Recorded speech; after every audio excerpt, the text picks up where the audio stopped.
യില്ല. ശ്രീത് പണിക്കർ, അപ്രസക്തമായ കാര്യങ്ങളാണോ തരൂർ എഴുതിയിരിക്കുന്നത്? മറ്റൊരു കാര്യം, ഉണ്ണിത്താൻ അതിൽ പറയുന്നുണ്ടായിരുന്നു. ഉണ്ണിത്താൻ മാത്രമാണ് അതിശക്തമായ രീതിയിൽ തരൂരിനെതിരെ പ്രതികരിച്ചുകൊണ്ടേയിരിക്കുന്നത്. അദ്ദേഹം പറയുന്നുണ്ടായിരുന്നു, ഒരു രക്തസാക്ഷി ഇമേജ് ഉണ്ടാക്കിയെടുത്ത് പാർട്ടിയിൽ നിന്ന് പുറത്തു പോവുക, അല്ലെങ്കിൽ പുറത്താക്കപ്പെടുക, എന്നാലല്ലേ ആ രക്തസാക്ഷി ഇമേജ് കിട്ടുകയുള്ളൂ. അതാണ് തരൂരിന്റെ ലക്ഷ്യമെന്ന് അദ്ദേഹം തുറന്നു പറയുന്നുമുണ്ട്. അത് ശരിയുമാണല്ലോ. അത് രാഷ്ട്രീയമായി നോക്കിക്കഴിഞ്ഞാൽ ശരിയാണ്. ഇപ്പോൾ ശശി തരൂരിന് മറ്റേതെങ്കിലും ഒരു പാർട്ടിയിലേക്ക് പോകണമെന്നുണ്ടെങ്കിൽ അദ്ദേഹം സ്വമേധയാ കോൺഗ്രസിൽ നിന്ന് രാജിവെച്ച് പുറത്തു പോകുന്നതിനേക്കാൾ നല്ലത് ആശയപരമായിട്ടുള്ള ഒരു ഭിന്നിപ്പിൽ അദ്ദേഹത്തിനെതിരെ പാർട്ടി ഒരു നടപടി സ്വീകരിക്കുമ്പോൾ അതിൻ്റെ അടിസ്ഥാനത്തിൽ അദ്ദേഹം വിട്ടുപോകുന്നതാണ് അദ്ദേഹത്തിന് കൂടുതൽ സ്വീകാര്യത നൽകുക.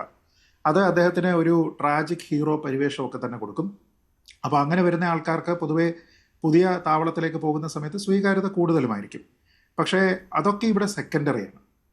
ഞാനിവിടെ പ്രാഥമികമായിട്ട് കരുതുന്നത് ശശി തരൂർ പറഞ്ഞിരിക്കുന്നത് ശരിയാണോ, അതായത് ഇതിൻ്റെ പൊളിറ്റിക്കലായിട്ടുള്ള എല്ലാ റിപ്പർക്കഷൻസും മാറ്റി വെച്ച് കഴിഞ്ഞാൽ ശശി തരൂരിൻ്റെ വാദം ശരിയാണോ എന്നുള്ളതാണ് പ്രാഥമികമായിട്ട് നമ്മൾ ചിന്തിക്കേണ്ടത്. അപ്പോൾ അതിനെ ഖണ്ഡിക്കുന്നതിന് വേണ്ടി രാഷ്ട്രീയമായിട്ടുള്ള കുറേ കാര്യങ്ങളൊക്കെ തന്നെ ശ്രീ രാജ്മോഹൻ ഉണ്ണിത്താൻ പറയുമ്പോൾ അദ്ദേഹത്തിൻ്റെ ഒരു സൈക്കോഫൻ്റെ നിലവാരത്തിലേക്ക് അദ്ദേഹം പലപ്പോഴും പോകുന്നുണ്ട് എന്നുള്ളത് നമ്മൾ ശ്രദ്ധിച്ചതാണ്. കാരണം അദ്ദേഹം പറയുന്നത് എന്താണ്, ഈ നെഹ്റു കുടുംബം മാത്രമാണ് സ്വാതന്ത്ര്യ സമര പ്രസ്ഥാനത്തിൽ പങ്കെടുത്തിരിക്കുന്ന ഒരേ ഒരു കുടുംബം എന്നൊക്കെയാണ് പറയുന്നത്. അപ്പോൾ അതൊന്നുകിൽ സൈക്കോഫെൻസിയുടെ അങ്ങേ അറ്റമാണ്, അതിൻ്റെ ഒരു സെനിത്താണ്. അതല്ല എങ്കിൽ അദ്ദേഹത്തിൻ്റെ വിവരമില്ലായ്മയാണ്, അറിവില്ലായ്മയാണ്. ഇപ്പോൾ മറ്റെത്രയോ ആൾക്കാരുണ്ട്. ഇപ്പോൾ സുഭാഷ് ചന്ദ്രബോസും അദ്ദേഹത്തിൻ്റെ സഹോദരൻ ശരത്ചന്ദ്ര ബോസ് ബംഗാളിലെ കോൺഗ്രസിൻ്റെ ബംഗാളിലെ അവിടുത്തെ നമ്മുടെ KPCCക്ക് തുല്യമായിട്ടുള്ള അവിടുത്തെ പ്രദേശ് കോൺഗ്രസ് കമ്മിറ്റിയുടെ അധ്യക്ഷനായിരുന്ന ആളാണ്. ഏതാണ്ട് 11 വർഷം, ഗാന്ധിയുടെയൊക്കെ പീക്കിൽ 11 വർഷം AICC അംഗമായിരുന്ന ആളാണ്. ലിയനാർഡ് ഗോണൻ എഴുതിയിരിക്കുന്ന വിഖ്യാതമായിട്ടുള്ള സ്വാതന്ത്ര്യ സമര പ്രസ്ഥാനവുമായി ബന്ധപ്പെട്ട പുസ്തകത്തിൻ്റെ പേര് തന്നെ ബ്രദേഴ്സ് അഗെയിൻസ്റ്റ് രാജ് എന്നാണ്. ആ ബ്രദേഴ്സ് അഗെയിൻസ്റ്റ് രാജ് എന്ന് പറയുന്നത് സുഭാഷ് ചന്ദ്രബോസും ശരത്ചന്ദ്ര ബോസുമാണ്. അങ്ങനെ നിരവധി കുടുംബങ്ങളുണ്ട് കേട്ടോ. അത് തയ്യബ്ജി ഉൾപ്പെടെയുള്ള നിരവധി ആൾക്കാരുണ്ട്. അപ്പോൾ അതിൽ പ്രധാനപ്പെട്ട കാര്യം, ഈ എങ്ങനെയാണോ ഇപ്പോൾ ശ്രീ രാജ്മോഹൻ ഉണ്ണിത്താൻ ശശി തരൂരിനെ എതിർക്കുന്നതിന് വേണ്ടിയിട്ടും ഈ നെഹ്റു ഫാമിലിയെ ന്യായീകരിക്കുന്നതിന് വേണ്ടിയിട്ട് അദ്ദേഹം എങ്ങനെയാണോ ശ്രമിക്കുന്നത്, അതിൻ്റെ അപകടം തന്നെയാണ് ആ ലേഖനത്തിൽ ശശി തരൂർ തുറന്നു കാട്ടുന്നത്. അപ്പോൾ ആ ലേഖനത്തിൻ്റെ ഒരു ലിവിങ് എക്സാമ്പിളായിട്ട് ഇപ്പോൾ ഈ രാജ്മോഹൻ ഉണ്ണിത്താൻ സത്യത്തിലൂടെ മാറിയിരിക്കുകയാണ്. കാരണം അദ്ദേഹം പറഞ്ഞിരിക്കുന്ന മെറിറ്റുള്ള പോയിന്റുകൾ എന്താണ്? ഒന്ന്, ഒരു തെരഞ്ഞെടുപ്പിൽ ഒരാൾ മത്സരിക്കുന്ന സമയത്ത് ആ മത്സരാർത്ഥിയുടെ ഏറ്റവും പ്രധാനപ്പെട്ട യോഗ്യത എന്ന് പറയുന്നത് അയാളുടെ സർനെയിം അല്ലെങ്കിൽ അയാളുടെ കുടുംബ പേരാണ് എന്ന് വന്നു കഴിഞ്ഞാൽ അത് പ്രശ്നമാണ്. സത്യമല്ലേ? ഒരു ആധുനിക സമൂഹത്തിൽ, ജനാധിപത്യ സമൂഹത്തിൽ ഒരാളിൻ്റെ സർനെയിമിനാണ് അയാളുടെ അച്ചീവ്മെന്റ്സിനേക്കാൾ അല്ലെങ്കിൽ മെറിറ്റിനേക്കാൾ കൂടുതൽ പ്രാധാന്യം എന്ന് ആരെങ്കിലും ചിന്തിക്കുന്നുണ്ടെങ്കിൽ അത് തെറ്റാണെന്ന് മാറണം. അദ്ദേഹം ആ പറയുന്നതിനോടൊപ്പം തന്നെയാണ് അദ്ദേഹം അതിനെയും നാളെ വേറെ ഏതെങ്കിലും പാർട്ടിയിൽ നിന്ന് പറഞ്ഞു കഴിഞ്ഞാലോ അല്ലെങ്കിൽ കോൺഗ്രസിൽ നിന്ന് തന്നെ അദ്ദേഹം പറഞ്ഞു കഴിഞ്ഞാലോ എൻ്റെ അഭിപ്രായം മാറില്ല. കാരണം അങ്ങനെയുള്ള ഒരു സെൻസ് ഓഫ് എൻടൈറ്റിൽമെന്റിനെ കുറിച്ച് അതേ വാക്കുപയോഗിച്ച് എത്രയോ തവണ മഞ്ജുഷ് ഞാൻ ചർച്ചകളിൽ പറഞ്ഞിട്ടുണ്ട്. അദ്ദേഹം പറയുന്നത് തന്നെയാണ്, അതായത് നമ്മൾ ഏതെങ്കിലും ഒരു കുടുംബത്തിൽ പെടുന്നു, ആ കുടുംബത്തിന് ജനങ്ങളുടെ ഇടയിൽ സ്വീകാര്യതയുണ്ട്, ആ കുടുംബത്തിലുള്ള നിങ്ങളുടെ അച്ഛനോ നിങ്ങളുടെ അമ്മാവനോ നിങ്ങളുടെ സഹോദരിയോ ഒക്കെ തന്നെ എന്തെങ്കിലും കാര്യങ്ങൾ ചെയ്തിട്ടുണ്ടാകും. പക്ഷെ അതിൻ്റെ പേരിൽ നിങ്ങൾ പ്രത്യേകിച്ച് നിങ്ങളുടെ കഴിവുകൾ പ്രദർശിപ്പിക്കാതെ തുടർച്ചയായിട്ടുള്ള പരാജയം നിങ്ങൾക്കുണ്ടാകുന്ന സമയത്ത് പോലും നിങ്ങൾ വീണ്ടും അതിലെ ഏറ്റവും അവിഭാജ്യ ഘടകമായിട്ട് മാറുകയാണെങ്കിൽ അതൊരു സെൻസ് ഓഫ് എൻടൈറ്റിൽമെന്റ് ആണെന്നാണ്.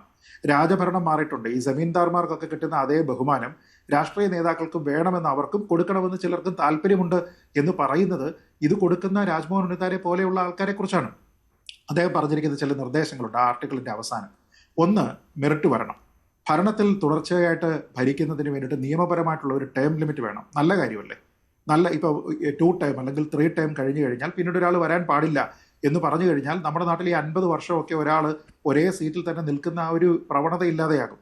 പിന്നെ സുതാര്യമായിട്ട് നമ്മുടെ നാട്ടിലെ ജനാധിപത്യ പാർട്ടികളിലെ തെരഞ്ഞെടുപ്പ് സംവിധാനം പ്രവർത്തിക്കണം.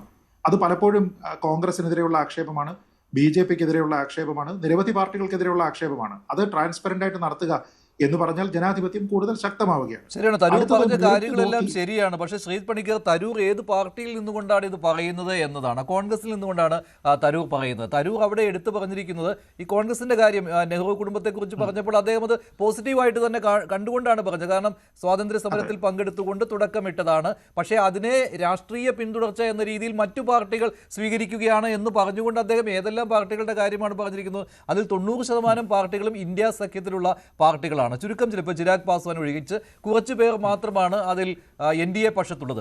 BJPയുടേതാണെങ്കിൽ അദ്ദേഹം പേര് പോലും അതിൽ പറഞ്ഞിട്ടില്ല, അല്ലെ, ആ ലേഖനത്തിൽ പറഞ്ഞിട്ടില്ല എന്നാണ്.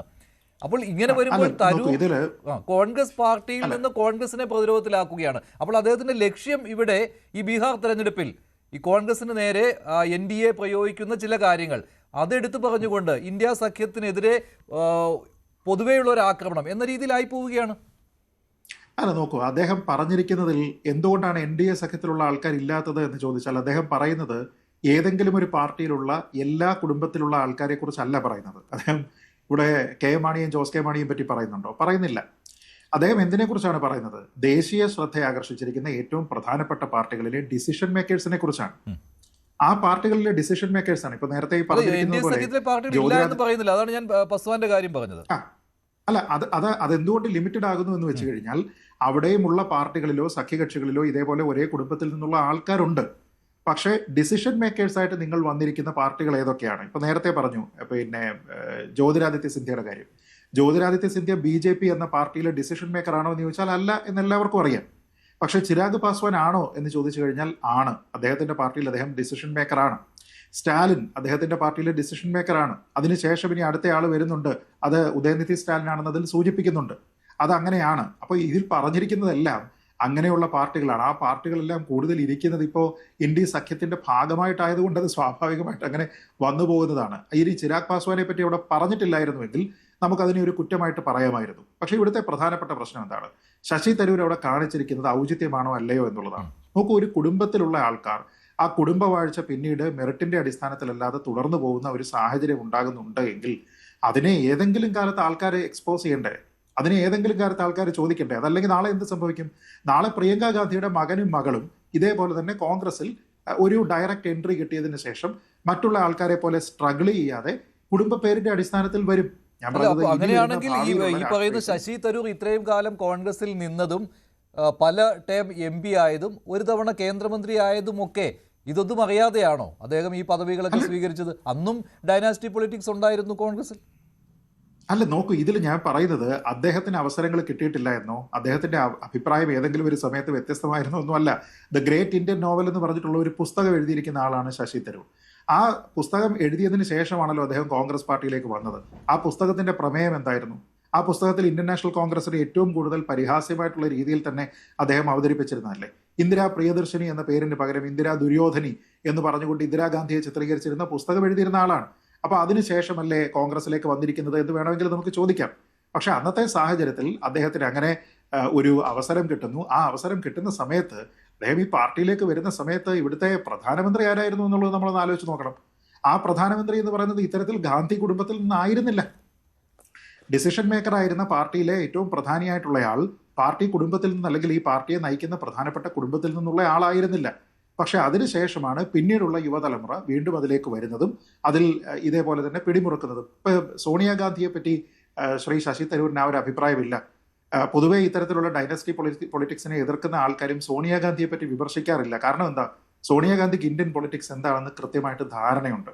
അവർക്ക് അതുമായി ബന്ധപ്പെട്ട അവരുടെ തീരുമാനങ്ങൾ പാർട്ടിയുടെ കാര്യത്തിലാണെങ്കിലും അവർ ദേശീയ തലത്തിൽ ഇരിക്കുന്ന സമയത്താണെങ്കിലും അവരെടുത്തിരിക്കുന്ന തീരുമാനങ്ങൾ വളരെ കൃത്യമായിട്ടുള്ള പൊളിറ്റിക്കൽ അക്യൂമിനോടുകൂടി എടുത്തിരിക്കുന്നതാണ്. പക്ഷെ അതേ അക്കൗണ്ടബിലിറ്റി എല്ലാ ആൾക്കാർക്കും ഇല്ല എന്നുള്ള ഒരു പ്രശ്നമുണ്ട്. രണ്ട്, മറ്റുള്ള ആൾക്കാർക്ക് കിട്ടുന്ന ഒരു ഡയറക്റ്റ് എൻട്രി ഉണ്ടല്ലോ. ആ എൻട്രി എന്താ? രാഹുൽ ഗാന്ധി എന്തായിട്ടാണ് പാർട്ടിയിൽ വരിക? രാഹുൽ ഗാന്ധി എൻ്റെ ഓർമ്മ ശരിയാണെങ്കിൽ പാർട്ടിയുടെ ജനറൽ സെക്രട്ടറിയോ മറ്റോ ആയിട്ടാണ് പാർട്ടിയിലേക്ക് എൻട്രി വരുന്നത്. പ്രിയങ്ക ഗാന്ധി എന്തായിട്ടാണ് വരിക? ഞാൻ ചോദിക്കുന്നത് പ്രിയങ്ക ഗാന്ധിയോടൊപ്പം രാഷ്ട്രീയ പ്രവർത്തനം ആരംഭിച്ചിരിക്കുന്ന അല്ലെങ്കിൽ അവർ ജനിച്ച വർഷം ജനിച്ചിരിക്കുന്ന KSU വഴിയോ അല്ലെങ്കിൽ NSU വഴിയോ ഒക്കെ തന്നെ പോയിരിക്കുന്ന ഏതെങ്കിലും ഒരാളിനും പ്രിയങ്ക ഗാന്ധിക്ക് കിട്ടുന്ന അതേ രീതിയിലത്തേക്ക് സ്വീകാര്യത കിട്ടുമോ? നമുക്ക് വേണമെങ്കിൽ പറയാം ഒരാൾ തെരഞ്ഞെടുപ്പിൽ ആൾക്കാർ വോട്ട് ചെയ്തിട്ടല്ലേ ജയിച്ചത് എന്ന് പറയാം. അപ്പോൾ അത് ജനാധിപത്യപരമായിട്ട് തെരഞ്ഞെടുക്കപ്പെട്ടിരിക്കുന്നതല്ലേ, എങ്ങനെ ചോദ്യം ചെയ്യാം എന്ന് നമുക്ക് ചോദിക്കാം. ശരിയാണ്. പക്ഷേ നിങ്ങൾ കാൻഡിഡേറ്റ് ആകുന്നത് എവിടെയാണ്? തെരഞ്ഞെടുക്കപ്പെടുന്നതിന് മുമ്പാണല്ലോ കാൻഡിഡേറ്റ് ആകുന്നത്. അപ്പോൾ ഒരു ദേശീയ പ്രസ്ഥാനത്തിന്റെ ഏറ്റവും ചുരുങ്ങിയ സീറ്റുകളിലേക്ക് മത്സരിക്കാൻ നിങ്ങൾക്ക് കിട്ടുന്ന വെയിറ്റ് എന്താണ്? മഞ്ജുഷിന് സംശയമുണ്ടോ? പ്രിയങ്ക ഗാന്ധിയുടെ ട്രാക്ക് റെക്കോർഡാണോ പ്രിയങ്ക ഗാന്ധി ഗാന്ധി കുടുംബത്തിൽ നെഹ്റു കുടുംബത്തിൽ നിന്നുള്ള ആളാണ് എന്നതിന്റെ പേരിലാണ് കുടുംബം തന്നെയാണ്? അല്ല, തരൂർ എഴുതിയ കാര്യത്തിലൊന്നും സംശയമില്ല. അദ്ദേഹം എഴുതിയത് സ്വാഭാവികമായിട്ടും ഉയരുന്ന സംശയങ്ങൾ തന്നെയാണ്. പക്ഷെ അദ്ദേഹം ഈ കോൺഗ്രസിനകത്ത് പോലും പലതവണ ഈ വിമർശനങ്ങൾ ഉയർന്നു വന്നിട്ടുള്ളതുമാണ്. പക്ഷെ നിലവിൽ കോൺഗ്രസിൽ നിന്നുകൊണ്ട് കോൺഗ്രസിനെതിരെ തരൂർ ഇത്തരം കാര്യങ്ങൾ പറയുന്നത് തരൂർ മറ്റു ചില ലക്ഷ്യങ്ങൾ വെച്ചുകൊണ്ടാണ് എന്നതാണല്ലോ ചർച്ചാ വിഷയം. ഞാൻ താങ്കളിലേക്ക് വരാം. Shri doctor G Gopakumar, why I am a Hindu എന്ന് പറഞ്ഞ ശശി തരൂർ, അപ്പോൾ തരൂരിന് വേണമെങ്കിൽ അതിൽ BJPയിലേക്ക് പോകുവാനും മടി ഉണ്ടാവുകയില്ല എന്ന രീതിയിലുള്ള പ്രതിപാദ്യങ്ങളാണോ ഇപ്പോൾ വന്നുകൊണ്ടിരിക്കുന്നത്? അതിലേക്ക് സോഫ്റ്റൻ ചെയ്ത് വന്നുകൊണ്ട് കോൺഗ്രസിൽ നിന്ന് പുറത്തു പോവുക എന്നുള്ളത്